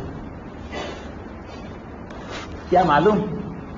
شیخ مجدد الفسانی رحمت اللہ علیہ فرماتے ہیں دوپہر میں کھانے کے بعد تھوڑی دیر قیلولہ کرنا، لیٹ جانا، نیند آوے یا نہ آوے اس کی فکر مت کرو، صرف لیٹ جانا سنت کی نیت سے ہزاروں سال کی عبادت سے بہتر ہے جو سنت سے ثابت نہیں ہے. ایسی کوئی عبادت اپنی طرف سے کرتا ہے، بعض مرتبہ نفلی عبادت کرتا ہے نا آدمی اپنی طرف سے، اس سے بھی بہتر تھوڑی دیر دوپہر کا قیلولہ کرنا. شیخ مجدد الفسانی رحمت اللہ علیہ یہ اللہ، یہ تو ہمارا آرام ہے، اس سنت میں تو ہمیں آرام ملے گا. لیٹ جانا ہے، لیکن آپ اندازہ لگاؤ لیٹنے میں یہ فضیلت ہے، سونے میں اللہ تعالیٰ نے یہ فضیلت رکھی ہے. ہزاروں سال بلکہ کروڑوں سال فرماتے ہیں شیخ مجدد الفسانی، تو کروڑوں سال کی عبادت سے افضل ہے دوپہر میں تھوڑی دیر قیلولہ کرنا. لیکن بتاؤ آج ہم دوپہر میں قیلولہ کرتے ہیں، صبح میں رات دیر سے سوتے ہیں، 9 بجے اٹھتے ہیں، تو قیلولہ کہاں سے ہوگا؟ ارے صبح جلدی اٹھو، دوپہر میں سو جاؤ. انشاءاللہ العزیز اس کا جو فائدہ ہے نا قیلولہ کا، آج دنیا والوں نے ریسرچ کرنا شروع کر دیا اللہ کے رسول صلی اللہ علیہ وسلم کی سنتوں پر کہ سنت میں کیا فائدہ ہے. ارے بعض ایسے ممالک ہیں غیر مسلم ممالک، انہوں نے سنتوں کا ریسرچ کیا، انہوں نے ایک سنت قیلولہ پر انہوں نے تحقیق کی تو ان کو پتا چلا کہ قیلولہ میں جو فائدہ ہے، جو نفع ہے دنیاوی اعتبار سے، دماغی اعتبار سے، اور فریج جو آدمی رہتا ہے اس کا دماغ کتنا تیز ہوتا ہے، وہ قیلولہ نہ کرنے والوں کا نہیں ہوتا. اس لیے انہوں نے آج چائنا میں کتنی اسکول ایسی ہیں کہ بچوں کے لیے 10 منٹ کا سونا ضروری ہے، کمپلسری. یہ اللہ، اور ہمارے بچے دوپہر میں سونا جانتے ہی نہیں، اور غیر مسلم ہمارے رسول کی سنتیں اپنا رہے ہیں، تو وہ کامیاب ہو رہے ہیں آج اور ہم ناکام ہو رہے ہیں. ہمارے بچوں کے پاس تو بس ایک کھلونا دے دیا ہے، اسی میں اپنا وقت ضائع ہے. آپ کو پتا ہے ایک مختصر بات کہوں ضمن بیچ میں، یہ جتنے بھی کمپنیاں ہیں نا فون کی سب یہودیوں. آپ کو پتا ہے، بعضوں کو ہوگا، جن کو نہیں ہے ان کو میں کہتا ہوں، یہودی لوگ ماں باپ اپنے اولاد کو جب تک اپنا پڑھنا لکھنا پورا نہیں کر لیتا 20-25 سال تک وہاں تک ان کے ہاتھ میں فون دیتے ہی نہیں. اور ہمارا بچہ تو چھوٹا سا ابھی تک چلنا بھی نہیں سیکھا اور ہاتھ میں فون پکڑا دیا. کیوں؟ ماں مجھے پریشان نہ کرے, مجھے پکانے دے, مجھے جھاڑو پوچھو کرنے دے. ارے بچے کی زندگی خراب ہو رہی ہے. وہاں جانتے بھی نہیں یہودی, حالانکہ ان کی کمپنیاں ہیں, کوئی فون کی کمی نہیں ہے, لیکن وہ اپنے بچوں کو فون نہیں دیتے. اور دوسری بات کہوں, ان کی اسکولوں میں جا کے دیکھو, یہودیوں کی لڑکی لڑکا ساتھ میں نہیں ہوتا, لڑکیوں کی الگ لڑکوں کی الگ. اور انہوں نے پوری دنیا میں سازش پھیلا دی ایسی کہ لڑکے اور لڑکیاں ساتھ میں اسکولوں میں. کیوں؟ ان کو پتا ہے کہ یہ جو اگر ساتھ میں ہوں گے تو فتنہ ہوں گے. آگ اور پیٹرول اگر جمع ہو تو آگ بڑھ جائے گی. آج ایسا ہی ہو رہا ہے. ہماری نوجوان جو مسلم لڑکیاں ہیں غیروں کے ساتھ کیوں چلی جا رہی ہے؟ اور آپ بتاؤ, آپ لڑکیاں کیسی کیسی حرکتیں کر رہی ہیں آج, ہمارے قابو سے باہر ہے. وجہ کیا ہے؟ یہ تعلیم کی نحوست, اختلاط والی. ساتھ میں تعلیم, بچے اور بچیاں, لڑکی اور لڑکا دونوں ساتھ میں رہیں گے. نوجوان ہیں, اپنے جذبات بھڑکیں گے, خواہشات پیدا ہوگی, گناہ میں مبتلا ہوں گے. آج پوری دنیا میں ایسا ہے. لیکن یہود کی کسی اسکول میں آپ لڑکی اور لڑکے کو ساتھ میں پڑھتے ہوئے نہیں دیکھو گے. دیکھو تو صحیح ان کی سازش. مسلمانوں سمجھو, ہم نہیں سمجھتے ان کی سازش اتنا خطرناک ہے. تو اللہ تعالیٰ حفاظت فرما رہے. تو میں یہ کہہ رہا تھا, معلوم نہیں کہاں سے کہاں بات پہنچی. پتہ ہے کیا کہہ رہا؟ تو اللہ کے رسول صلی اللہ علیہ وسلم کی سنت قیلولہ کی بات میں کہہ رہا تھا. سنو, ایک مولانا ہے بہت بڑے, علامہ. میں اس لیے واقعہ بیان کرتا ہوں کہ یہ واقعہ ایسی کتاب میں ہے کہ مجھے اطمینان ہے کہ صحیح واقعہ ہے. یہ اس رسالے میں ہے جو حضرت مولانا تقی عثمانی صاحب دامت برکاتہ ان کے ماتحت میں یہ رسالہ نکلتا ہے, محاسن اسلام. اس میں یہ واقعہ لکھا ہوا ہے. کیا واقعہ معلوم؟ ایک مولانا تھے بہت بڑے, عامل تھے, عامل جس کو ہم اپنی زبان میں باپو کہتے ہیں. جھاڑ پھونک کرنے والے, دم درود کرنے والے باپو, عامل وہ تھے. ان کے قابو میں, ان کے ماتحتی میں ایک جنات آیا. ان کے ہاتھوں پر مسلمان ہوا, غیر مسلم تھا, یہودی تھا, وہ مسلمان ہوا. ایک مرتبہ مولانا نے اس جنات سے پوچھا کہ تیری عمر کیا ہے؟ دیکھو وہ جھوٹ بولیں گے عمر کے اعتبار سے, لیکن یاد رکھنا ان کی عمریں کتنی ہوتی ہے معلوم؟ جناتوں کی 2500, 3000, 4000 اتنی عمر ہوتی ہے ان کی. تو وہ جو جنات تھا ان کے جو تابع تھا, ہو سکتا ہے کہ ابھی بھی ہو, مولانا نے ابھی یہ واقعہ بیان فرمایا. وہ جنات تھا, ان سے پوچھا تیری عمر کیا؟ تو اس نے تو یوں کہا کہ امام ابو حنیفہ رحمۃ اللہ علیہ کے زمانے میں نوجوان تھا. امام صاحب کا زمانہ کون سا؟ 150 سال ہجری میں وفات ہوئی, تو 1300 سال ہو گئے آج اس جنات کی عمر کو. تو مولانا نے اس جنات سے پوچھا کہ آپ کے شر سے اگر بچنا ہو, آج کل پوری دنیا میں بچوں کو بڑوں کو بہت شر ہے, ان کا بہت نقصان ہے ان کا, ان کی نظر بھی بڑی خطرناک لگتی ہے. یار حدیث میں ہے, اللہ کے رسول صلی اللہ علیہ وسلم نے ارشاد فرمایا جنات اور شیاطین کی نظر بڑی خطرناک لگتی ہے. اسی لیے تو حدیث میں ہے کہ مغرب کے وقت میں وہ جنات نکلتے ہیں, شیطان نکلتے ہیں. اس لیے اپنے بچوں کو گھر میں رکھو, جانوروں کو گھر میں رکھو, باہر گھومنے مت دو. بکریوں کو, مرغیوں کو, بچوں کو باہر مت رہنے دو. مغرب سے 10-15 منٹ پہلے اور مغرب کے 10-15 منٹ بعد یہ آدھا گھنٹہ اپنے بچوں کی, جانوروں کی, ان کی تم حفاظت کر لو, انشاءاللہ ان کے شر سے بچ جاؤ. حدیث میں. تو وہ جو مولانا تھے اس جنات سے پوچھا کہ تمہارے شر سے بچنا ہو تو کیا شکل؟ تو اس نے کیا کہا معلوم؟ اس جنات نے کہ میں جناتوں کا عامل تھا, جناتوں کا میں باپو تھا, جنات میرے پاس آتے تھے عمل کے لیے, اتنا بڑا عامل. اور اس نے یوں کہا میں نے یہ عمل کہاں سیکھا, یہ تعویذ گنڈا کہاں سیکھا؟ مصر میں سیکھا. مصر کا تعویذ گنڈا سب سے زیادہ خطرناک, پوری دنیا میں مشہور ہے. اس کا جادو بھی بڑا خطرناک، مصر کا ایسے ایسے واقعات ہیں. میں نے کہا نا یہ تو اشارے میں کر رہا ہوں، آپ کو میں بیان کروں نا اس زمانے کے واقعات تو آپ حیرت میں پڑ جا رہے ہیں. جادو کے واقعات انہوں نے کیسے کیسے جادو کیے تھے اور ابھی بھی بلا کر رہے ہیں وہ. آپ اندازہ لگاؤ مصر ہی کا تو واقعہ ہے پھر ان کا کہ کتنے جادوگر تھے، ہزاروں کی تعداد میں 80,000 جادوگر تھے. آپ اندازہ لگاؤ کتنے جادوگر ہوں گے مصر میں. اس زمانے میں 80,000 تھے. تو یہ جنات نے یوں کہا میں نے جادو مصر میں سیکھا اور وہاں کا جادو، وہاں کا عمل بڑا سخت ہوتا ہے. وہ کیا کہتا تھا معلوم جنات کہ ہم 24 گھنٹہ محنت کرتے ہیں کسی آدمی کو نقصان پہنچانے کے لیے، کسی آدمی پر جادو کرنے کے لیے 24 گھنٹہ عمل کرتے ہیں. بغور سننا 24 گھنٹہ عمل کرتے ہیں، ہمارا جادو کامیاب ہو جاتا ہے. لیکن کب کامیاب ہوتا ہے معلوم؟ جس آدمی کے خلاف جادو کرتے ہیں، جس دن ہم نے جادو کیا اس دن اگر وہ قیلولہ نہیں کرتا تو ہمارا جادو کامیاب. لیکن اگر 10 منٹ کے لیے سو گیا 24 گھنٹے کی محنت پر پانی پھر جاتا. ارے جادو سے بچو. جب جنات کے جادو سے بچ سکتے ہیں قیلولہ کے ذریعے سے تو انسان کا جادو تو ان کے مقابلے میں کچھ بھی نہیں ہے. تو اللہ تعالیٰ قیلولہ کی برکت سے جنات کے جادو سے بھی بچائے گا، انسانوں کے جادو سے بھی بچائے گا. اب اندازہ لگاؤ قیلولہ صرف 10 منٹ کا سونا اس میں یہ فائدہ رکھا ہے تو اگر سنتوں کو زندہ کریں گے، سنتوں کو ہماری زندگی میں لائیں گے تو اس کا کتنا فائدہ ہوگا. کوئی بال نہیں بیکا کر سکتا مسلمانوں، پوری دنیا مل کر کوئی بال نہیں بیکا کر سکتا. اذان کا وقت ہو گیا، ابھی تو میں لائن پر آ رہا ہوں لیکن دوسرے لوگ معلوم نہیں کہیں گے کہ کھانا بھی ہے. دیر نہیں ہوگی، چلو مختصر کہہ دوں تو میں نے کہا کہ میری زندگی پوری ختم ہو سکتی لیکن یہ عنوان ختم نہیں ہو سکتا. یہ تو میں اپنے راستے پر آ رہا ہوں، اصل مضمون پہ آ رہا ہوں.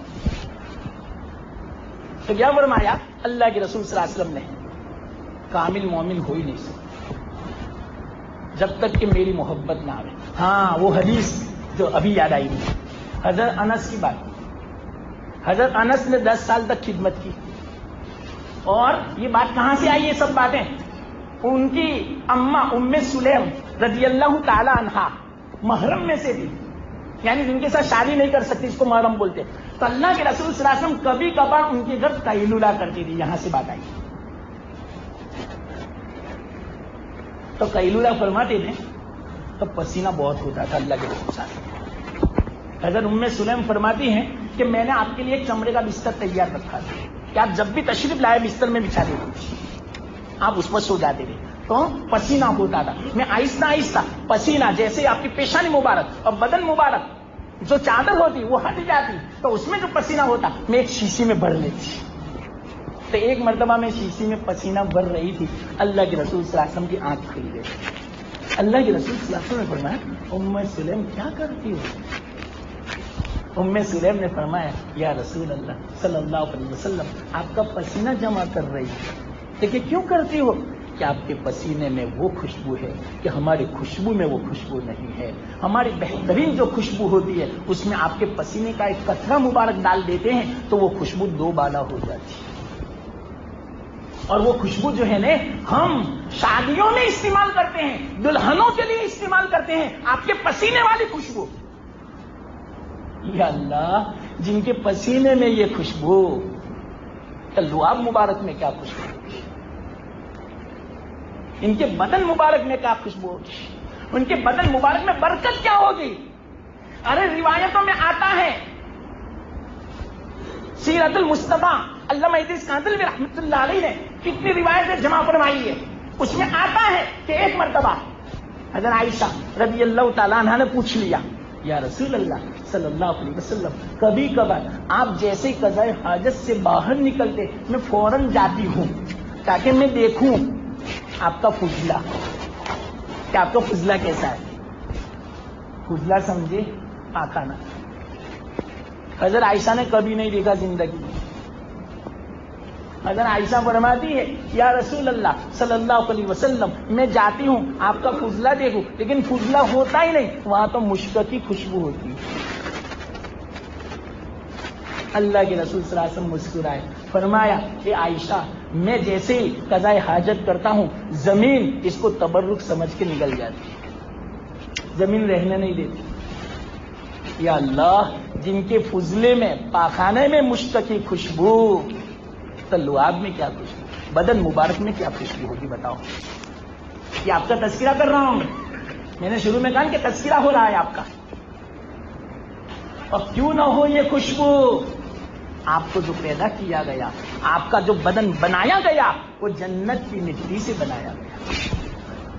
تو جنت کی مٹی کی جو خاصیت ہے وہی خاصیت آپ کے بدن مبارک کی تھی۔ جنت میں مچھر نہیں، مکھی نہیں، تو اللہ کے رسول صلی اللہ علیہ وسلم کے بدن مبارک پر پوری زندگی مچھر نہیں بیٹھا، پوری زندگی مکھی نہیں بیٹھی، یہ خاصیت تھی آپ کی۔ اور جنت کی جو مٹی ہے وہ ہمیشہ باقی رہنے والی ہے، اسی لیے اللہ کے رسول صلی اللہ علیہ وسلم ان کا جسم مبارک ہمیشہ باقی رہے گا قبر مبارک میں، کبھی زمین اس کو گلے گی نہیں، سرائے گی نہیں، ان کا بدن بالکل صحیح سالم ہے، ابھی بھی اللہ کے رسول صلی اللہ علیہ وسلم کا روح کے ساتھ، اسی جسم کے ساتھ، بال مبارک کے ساتھ۔ کیوں؟ جنت سے بنایا گیا تھا۔ اسی بنا پر اللہ کے رسول صلی اللہ علیہ وسلم کو پوری زندگی احتلام نہیں ہوا، جنت سے بنائے گئے۔ اسی بنا پر اللہ کے رسول صلی اللہ علیہ وسلم جنت سے بنائے گئے، اور جنت میں آدمی ہمیشہ زندہ رہتا ہے، ہمیشہ باقی رہتا ہے، تو جو زندہ ہو اس کی عورت کے ساتھ نکاح نہیں کر سکتے۔ اسی بنا پر اللہ کے رسول صلی اللہ علیہ وسلم کی وفات پر ظاہر جو نظر آئی کہ دنیا سے روپوش ہو گئے، لیکن آپ حیات ہیں، آپ زندہ ہیں، ہمارا مطلب کہ عقیدہ ہے، یہ بڑی تفصیل ہے اس کے اندر۔ اسی بنا پر اللہ کے رسول صلی اللہ علیہ وسلم کی وفات کے بعد آپ کے ازواج سے نکاح کرنا حرام ہے، یہ وجہ ہے۔ اسی بنا پر جو زندہ ہو، حیات ہو، اس کے مال کی میراث تقسیم نہیں ہوتی، تو اللہ کے رسول صلی اللہ علیہ وسلم کے مال کی میراث تقسیم نہیں ہوتی، وہ تو صدقہ ہے۔ میراث تو کس کی ہوتی ہے؟ مردے کی۔ اللہ کے رسول صلی اللہ علیہ وسلم تو حیات ہے، تو میراث کیسے تقسیم ہوگی؟ تو یہ اللہ کے رسول صلی اللہ علیہ وسلم، تو اللہ کے رسول صلی اللہ علیہ وسلم کیا فرماتے ہیں؟ اپنی ذات کی قسم کھا رہے ہیں، والذی نفسی بیدہ۔ آپ اندازہ لگاؤ اپنی ذات کی قسم کیوں کھاتے ہیں معلوم؟ آگے والی جو بات ہے جس کو جواب قسم کہتے ہیں، اس کو تم معمولی مت سمجھنا، اس کو مبالغہ آمیزی مت سمجھنا، شاعرانہ تخیل مت سمجھنا۔ شاعر لوگ مبالغہ کرتے ہیں، غلو کرتے ہیں اپنے کلام میں، تو اس بات کو ایسی مت سمجھنا۔ میں قسم کھا کے اس بات کی تاکید میں کرتا ہوں، اگر جو میں غلط کہوں تو میری پکڑ ہو جائے۔ آدمی قسم کیوں کھاتا ہے اپنی بات پر؟ اسی بنا پر کھاتا ہے، اپنی بات کی تاکید کے لیے کہ اگر میں غلط ہوں تو اس پر میری پکڑ آ جائے۔ تو اللہ کے رسول صلی اللہ علیہ وسلم قسم کھا رہے ہیں کس بات پر؟ کہ تم مومن ہو ہی نہیں سکتے جب تک کہ میری محبت تمہارے والد، تمہاری جان، تمہاری اولاد، سارے لوگوں سے زیادہ نہ آ جائے، وہاں تک تم مومن ہو ہی نہیں سکتے۔ اس بات پر قسم۔ دوسری وجہ سنو، دوسری وجہ کیا معلوم؟ علماء فرماتے ہیں، محدثین فرماتے ہیں، قسم کھائی اللہ کے رسول صلی اللہ علیہ وسلم نے اس بات پر۔ قسم کھانے کا مطلب کیا معلوم؟ کہ آگے جو بات میں کہہ رہا ہوں اس کی دلیل، جو دعویٰ ہے دعوے کی دلیل ہونی چاہیے۔ یاد رکھنا، مثال کے طور پر میں دعویٰ کروں یہ زمین میری ہے، یہ مکان میرا ہے، اس کو دعویٰ بولتے ہیں، تو اس کے لیے دلیل چاہیے۔ دلیل کیا؟ کہ آپ کے پاس دستاویز ہیں، کوئی گواہ ہیں کہ آپ کی یہ زمین ہے، آپ نے یہ خریدی تھی، لاؤ دستاویز، یہ دلیل ہے۔ تو اللہ کے رسول صلی اللہ علیہ وسلم دعویٰ کر رہے ہیں کہ تمہارے دل میں میری محبت ہونی چاہیے سب سے زیادہ، یہ دعویٰ ہے۔ دلیل کیا؟ ارے میری ذات کو سوچو، اگر تم میری ذات میں سوچو گے خود بخود یہ بات سمجھ میں آئے گی کہ واقعیتاً یہ جو میں نے دعویٰ کیا ہے یہ دعویٰ غلط نہیں ہے، بلکہ میری محبت سب سے زیادہ ہونی چاہیے۔ وہ کیوں؟ اس لیے کہ میرے احسان دیکھو، تمہارے اوپر کتنے ہیں، ہمارے اوپر کتنے احسان ہیں معلوم؟ ہمارا تو وجود ہے نا ابھی فی الحال آپ کے طفیل میں، ہمارا ایمان آپ کے طفیل میں، جنت آپ کے طفیل میں، انبیاء کا ایمان بھی آپ کے طفیل میں، پوری دنیا کا وجود آپ کے طفیل میں، قرآن آپ کے طفیل میں ہے، رمضان المبارک آپ کے طفیل میں ہے، یہ جمعہ کی فضیلت آپ کے طفیل میں ملی، اللہ کی معرفت آپ کے طفیل میں ملی، ایمان آپ کے طفیل میں ملا، یہ سب کچھ جو ہے وہ آپ کے طفیل میں ملا۔ اتنا احسان ہے تو یہ ہے دلیل. تم مجھے دیکھو, میری بنا پر یہ سب احسانات ہے, تو میری بنا پر اتنے احسانات, تو کیا مجھ سے محبت نہیں ہونی چاہیے؟ اب اس کی میں تفصیل کروں نہیں, بلا مبالغہ میں کہتا ہوں رات کے 12 بج جا رہے ہیں. کس بات کی؟ یہ جو ابھی میں بولا نا, آپ کے احسان, آپ کی بنا پر دنیا, آپ کی بنا پر ایمان, آپ کی بنا پر اللہ کی معرفت, آپ کی بنا پر جنت, آپ کی بنا پر انبیاء کا وجود, آپ کی بنا پر جتنے بھی اولاد دنیا میں ہیں آج, وہ آپ کی بنا پر, چاہے وہ کفار ہو چاہے مسلمان ہو, سب آپ کی بنا پر. اور اسی طرح دنیا کی جتنے بھی نعمتیں آج مل رہی ہے اور آئندہ ملے گی, اور اس سے پہلے جتنی بھی ملی, وہ سب آپ کی برکت کی بنا پر. اب اس کی میں تفصیل کروں نا, صرف ان باتوں کی دلیل کے ساتھ, انشاءاللہ 12 بج جا رہے ہیں. اب اتنا وقت ہے نہیں ہمارے پاس, اور میرے اندر بھی ہمت نہیں ہے, پھر بھی بول رہا ہوں. اللہ کرے اس ذکر کی برکت سے, اللہ کے رسول صلی اللہ علیہ وسلم کے تذکر کی برکت سے اللہ مجھے بھی شفا دے دے. اور مجھے اسی امید, یہی امید ہے, اور اسی امید سے میں بول رہا ہوں انشاءاللہ. میں نے شروع میں کہا آپ کے ذکر میں یہ برکت ہے. مختصر میں کہہ دوں, فی الحال ہمارا جو ابھی ایمان ہے نا, وہ بھی آپ کی برکت سے. بس یہ میں صرف, اس سے پہلے کی جو باتیں کہی نا وہ سب میں چھوڑ دیتا ہوں. ابھی کی بات, ابھی کا احسان آپ کا کیا معلوم, ابھی جو ہم مومن ہیں نا آپ کی برکت سے. کیا مزہ معلوم, یہ جو موبائل نے ہمیں آسان کر دیا, بات سمجھنا. یہ میرے جیب میں موبائل ہے, آپ کے جیب میں بھی موبائل ہے, سب کا کنیکشن ہے ٹاور کے ساتھ, سب کو نیٹ ورک مل رہا ہے نا. بتاؤ تو بیچ میں وائر ہے, نظر آتا ہے؟ وائر لیس ہے, وائر نہیں ہے لیکن ہے کنیکشن. کیوں؟ ہمارے فون میں ٹاور بتا رہا ہے کہ ہاں ٹاور مل رہا ہے, نیٹ ورک مل رہا ہے, لیکن دکھتا نہیں. تو ہم یقین کرتے ہیں کہ نیٹ ورک ہے, ٹاور ہے, کنیکشن ہے. تو اسی طرح یاد رکھنا, ابھی جو ہمارا ایمان ہے نا, یہ ہمارا کنیکشن ہے اللہ کے رسول صلی اللہ علیہ وسلم کے دل انور کے ساتھ, قلب اطہر کے ساتھ. وہ ٹاور ہے گویا پوری دنیا کے مسلمانوں کے ایمان کے لیے. وہ ٹاور سے ہمارا کنیکشن ہے. 1 منٹ کے لیے اگر اس موبائل کا کنیکشن ٹاور سے ٹوٹ جائے تو یہ فون کروڑوں کا ہو پھر بھی یہ کام نہیں دے گا. تو ہمارا ایمان کا اگر کنیکشن اللہ کے رسول صلی اللہ علیہ وسلم کے قلب اطہر سے 1 منٹ کے لیے بھی اگر ٹوٹ جائے تو ہمارا ایمان برباد ہو جائے, ابھی 1 سیکنڈ میں. کتنا بڑا احسان ہے بتاؤ. ابھی ہم جو مومن ہیں, یاد رکھنا, ایمان ہی کی بنا پر جنت ملے گی, ایمان ہی کی بنا پر اللہ راضی ہوگا, ایمان ہی کی بنا پر اللہ کی محبت ملے گی, ایمان ہی کی بنا پر دنیا کی ساری نعمتیں ہیں, ایمان ہی کی بنا پر سب کچھ ہے. تو ایمان سب سے بڑی جو نعمت ہے وہ نعمت آپ کی بنا پر ہے, اور ابھی فی الحال بھی آپ کی بنا پر ہے. میں دلیل سنا دوں اس کی. ایک بہت بڑے علامہ بزرگ گزرے ہیں, شیخ عبدالعزیز دباغ رحمت اللہ علیہ. اللہ تعالیٰ نے عجیب صلاحیت عطا فرمائی تھی. ان پڑھ تھے لیکن علم لدنی تھا ان کے پاس. بڑے بڑے محدثین اور علماء ان سے فائدہ حاصل کرنے کے لیے تشریف لاتے تھے. اللہ نے وہ علوم ان کو عطا فرمائے تھے. شیخ عبدالعزیز دباغ رحمت اللہ علیہ وہ ان پڑھ تھے لیکن ان کو پتہ چل جاتا تھا یہ قرآن کی آیت ہے, یہ حدیث قدسی ہے, یہ حدیث صحیح ہے, یہ حدیث ضعیف ہے, یہ حدیث موضوع ہے. سب کا وہ منہ پہ جواب دے دیتے رہے. کوئی سامنے آدمی کوئی حدیث پڑھتا فوراً وہ حکم لگا دیتے رہے یہ کون سی حدیث ہے. ایک مرتبہ کسی عالم نے پوچھا کہ حضرت آپ تو عالم بھی نہیں, محدث بھی نہیں, کچھ پڑھا بھی نہیں, آپ کو تو الف بھی نہیں آتا, قرآن بھی نہیں آتا, یہ سب کیسے آپ بتا دیتے ہیں؟ تو کیا جواب دیا معلوم؟ جب آدمی میرے سامنے قرآن کی آیت پڑھتا ہے ایک عجیب نور نکلتا ہے جو قدیم قسم کا ہے. آپ کو نہیں سمجھ میں آئے گا قدیم کا مطلب کیا.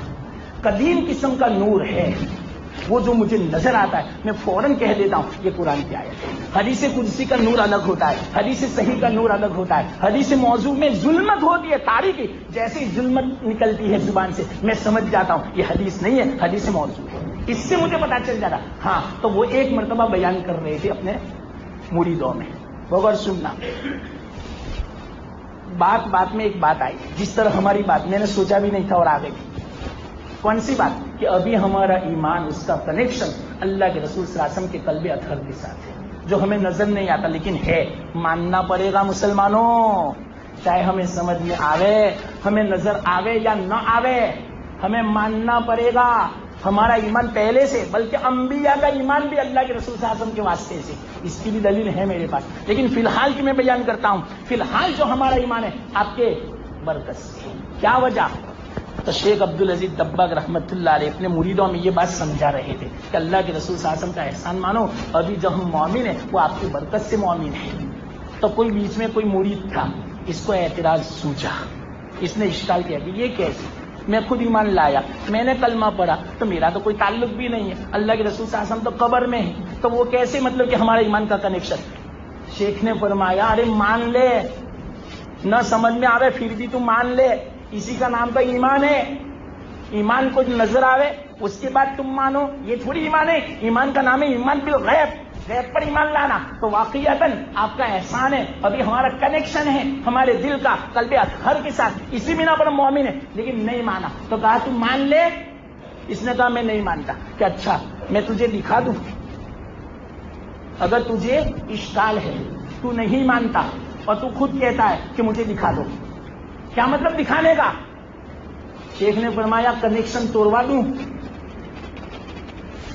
میں کہہ دوں اللہ کے رسول کو، اللہ کو میں کہہ دوں، آپ اس سے اندازہ لگاؤ کتنی پہنچی ہوئی ہستی ہوئی۔ مجلس میں بیٹھے ہیں اور کیا کہہ رہے، اللہ کو کہوں، اللہ کے رسول کو میں کہوں کہ اس کا کنیکشن توڑ دو، دیکھو ابھی تیرا ایمان رخصت ہو جاتا ہے کہ نہیں؟ تو اس کو تو اطمینان تھا کہ میرا تو کوئی کنیکشن نہیں ہے، میں تو اپنے اعتبار سے ایمان لایا ہوں۔ اس نے کہا کوئی حرج کی بات نہیں، کنیکشن توڑوا دو۔ حضرت نے فرمایا یا اللہ یہ نہیں مانتا، اتنے سمجھانے کے باوجود اس کا کنیکشن تو توڑ دے، اللہ کے رسول صلی اللہ علیہ وسلم کے قلب اطہر سے تو کنیکشن ایمان کا توڑ دے۔ اتنا کہنا تھا، اسی مجلس میں سے اٹھا اور کفریہ کلمہ بولنے لگا کہ میں تو کافر ہوں، نعوذ باللہ۔ سمجھے میری بات؟ تو ابھی جو ہمارا ایمان ہے آپ کی بنا پر، تو کتنا بڑا احسان، تو ہم محبت نہ کریں؟ کتنے احسانات ہیں آپ کے، تو ہمیں محبت کریں۔ اور محبت کسے کہتے ہیں معلوم؟ وہ حدیث سن لو، یہ حدیث میں آخری سنا دو۔ وہ ام سلیم والی روایت میں بیان کر رہا تھا، تو ام سلیم فرماتی ہے میرے گھر تشریف لاتے تھے اللہ کے رسول صلی اللہ علیہ وسلم قیلولہ کرنے کے لیے، تو میرا ایک بچہ تھا انس 10 سال کا، تو میں نے خدمت کے لیے وقف کر دیا اللہ کے رسول صلی اللہ علیہ وسلم کہ آپ کو ضرورت پڑے گی گھروں میں، کیونکہ آپ کی اولاد نہیں ہے، کوئی بچہ نہیں ہے اتنا بڑا، تو گھر میں ادھر ادھر جانا ہو، ازواج کا کوئی کام ہو، تو میں نے وقف کر دیا بچے کو۔ یا اللہ، اس میں بھی بہت بڑی عبرت ہے، بڑے سبق ہے، لیکن وقت نہیں ہے کہ میں آپ کو بیان کروں۔ تو کیا فرمایا حضرت انس فرماتے میں نے 10 سال خدمت کی۔ کیوں 10 سال؟ اس لیے کہ اللہ کے رسول صلی اللہ علیہ وسلم مدینہ پاک میں 10 سال رہے اور 10 سال کے بعد انتقال ہو گیا، وفات ہو گئی، ظاہری وفات، ہاں بغیر سننا، اس میں بڑی تفصیل ہے۔ تو وفات ہو گئی، 10 سال تک خدمت کی۔ حضرت انس فرماتے ہیں ایک مرتبہ، بغور سننا، ایک مرتبہ اللہ کے رسول صلی اللہ علیہ وسلم نے ارشاد فرمایا یا بنی، اے میرے بیٹے، یہ محبت کا لفظ ہے، بچوں سے محبت کرو، پیار کرو، حدیث میں یہ رحمت کی علامت ہے۔ کیا فرمایا؟ اے میرے بیٹے، اگر تجھ سے ہو سکے صبح اس حالت میں کر کہ تیرے دل میں کسی کا کینہ نہ ہو، بغض نہ ہو، عداوت نہ ہو، دشمنی نہ ہو، بدخواہی نہ ہو کسی کی، اور شام کر اس حالت میں کہ تیرے دل میں کسی کا کینہ نہ ہو، کسی کی بدخواہی نہ ہو، کسی کا میل نہ ہو، بغض نہ ہو، عداوت نہ ہو، دشمنی نہ ہو، اس طرح تو صبح شام کر۔ یہ میری سنت ہے۔ کیا فرمایا؟ یہ میری سنت ہے، اور یہ جو سنت کوئی زندہ کرے گا وہ گویا اس نے مجھ سے محبت کی۔ یہ سنت دیکھو، محبت میں آپ کو سمجھانا کہ محبت کسے کہتے ہیں، سنتوں کو اپنانا، اطاعت فرما برداری بجا لانا، یہ ہے محبت۔ تو کیا فرمایا؟ اس گناہ کو چھوڑو، کینہ کو چھوڑو۔ اس نے جس نے کینہ چھوڑا اس نے گویا مجھ سے محبت کی۔ میری سنت سے محبت کرنا، مجھ سے محبت کرنا، اور جس نے مجھ سے محبت کی کان معی فی الجنہ، وہ جنت میں کل میرے ساتھ ہوگا۔ یا اللہ، کتنی زبردست حدیث ہے، اس کو سمجھانے کے لیے 1 گھنٹہ چاہیے۔ ایسے جماعت کا بھی الارم بج گیا۔ آپ تو کہتے ہیں کہ ہر بات میں گھنٹہ، تو مولانا ایسا مت کرنا، آپ ایسا کہتے ہوں گے، ایسا نہیں کروں گا۔ کیوں؟ کہیں یہ جو باتیں ہوئی اس پر پانی نہ پھر جائے۔ تو دیکھا محبت کسے کہتے ہیں؟ سنتوں کو اپنانا، یہ ہے اصل محبت۔ تو اللہ تعالیٰ ہمیں سنتوں کو اپنانے کی توفیق عطا فرمائے۔ وقت کافی چاہیے مسلمانوں اس ایمان کے لیے۔ ابھی تو میں پٹری پر آ رہا ہوں، سمجھے نا، 1.5 گھنٹہ ہوا، 1.25 گھنٹہ 1.5 گھنٹہ، لیکن ابھی حق ادا نہیں ہوا سورت کا۔ جو میں کہنا چاہتا تھا محبت کیوں کرنی چاہیے، ابھی اس کو میں نے ادھورا باقی ہے، ابھی تو بڑی تفصیل ہے. پھر اگر کبھی اللہ تعالیٰ نے جو موقع دیا مقدر ہوگا تو انشاءاللہ میں حدیث آپ کو سمجھاؤں گا کہ کیا ہے اس کے اندر، آپ حیرت میں پڑ جاؤ گے. ایسی باتیں ہیں علماء نے بیان فرمائی اللہ کے رسول صلی اللہ علیہ وسلم کے بارے میں، ایسے احسانات ہیں آپ کے، کیوں محبت نہ ہو. اب محبت اطاعت ہو سنتوں، اور سنتوں کی فضیلت میں بیان کی. سب سے بڑی فضیلت یہ ہے، ہر عبادت کا ثواب ہے، لیکن سنت کی فضیلت یہ کہ اللہ خود ملتا ہے، اور جس کو اللہ مل گیا اس کو سب کچھ مل گیا. دنیا بھی آباد، آخرت بھی آباد، جنت بھی آباد، سب کچھ اس کو مل گیا. اب کوئی پریشانی نہیں، اس کا کوئی بال بیکا نہیں کر سکتا. تو یہ میرا خلاصہ ہے. اللہ نے جو کہنے کی توفیق دی اللہ اس کو قبول فرمائے، مجھے آپ کو سب کو عمل کی توفیق دے. وآخر دعوانا الحمدللہ رب العالمین. اللهم لك الحمد كما أنت أهل، فصل وسلم على سيدنا محمد كما أنت أهل، وافعل بنا ما أنت أهل، فإنك أهل التقوى وأهل المغفرة. یا اللہ یا ارحم الراحمین، یہ جو مجلس کی توفیق عطا فرمائی کہنے سننے کی، اللہ اس کو قبول فرما لے. یا ارحم الراحمین، اس کی برکتوں سے ہم سب کو مالا مال فرما. یہاں بیٹھنے والوں کو، پورے گاؤں والوں کو، مستورات بچوں سب کو یا اللہ اس ذکر خیر کی برکت سے تو مالا مال فرما، کسی کو محروم نہ فرما.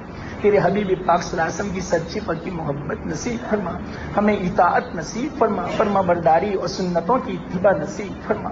سنتوں کی محبت ہمارے دل میں بٹھا دے یا اللہ. یا اللہ غیروں کا طریقہ ہمارے دل سے تو نکال دے اور نفرت پیدا فرما دے. تیرے حبیب کی محبت، حبیب پاک صلی اللہ علیہ وسلم کی سنت کی محبت یا اللہ ہمیں زندگی میں لانے کی توفیق عطا فرما. یا اللہ ہمارے ایمان کی حفاظت فرما، حسن خاتمہ نصیب فرما. ہمارے نوجوانوں کو اور نوجوان لڑکیوں کو سب کو، مستورات مردوں نوجوان سب کو یا اللہ صحیح توفیق دے، ہدایت دے. یا اللہ یہ مجلس اسی لیے ہوتی ہے کہ اللہ کوئی کام کی بات کان میں پڑ جاوے، زبان سے نکل جاوے تو ہماری زندگی سنور جاوے. تو یا اللہ ہماری زندگی کو سنوار دے یا اللہ، اور مسلمانوں پر جو حالات ہیں ان حالات کو دور فرما دے، پریشانیوں کو دور فرما دے. اور ان کا جو سبب ہے اور ان کے لیے جو یا اللہ ہمیں سبب اختیار کرنا چاہیے کہ ہماری زندگی اطاعت والی ہو، سنتوں والی ہو، تیرے احکام کی فرما برداری والی ہو، یہ اپنانے کی ہر مسلمان کو توفیق عطا فرما. اور جہاں کہیں یا اللہ مسلمانوں پر ظلم ہو رہے ہیں یا اللہ، جس ملک میں ہو، ہندوستان میں ہو، جس یا اللہ صوبے میں ہو یا اللہ، ہر جگہ ظلم ہو رہا ہے، ذلت یا اللہ ہو رہی ہے، مسلمانوں کی دستگیری فرما. یا اللہ ان کی مدد فرما. یا اللہ مشکلات کو آسان فرما. یا اللہ ان کو ہمت دے، ان کو ایمان پر قائم دائم فرما. یا اللہ ایمان کی حفاظت فرما. یا اللہ ایمان، جان، مال، عزت، آبرو کی حفاظت فرما.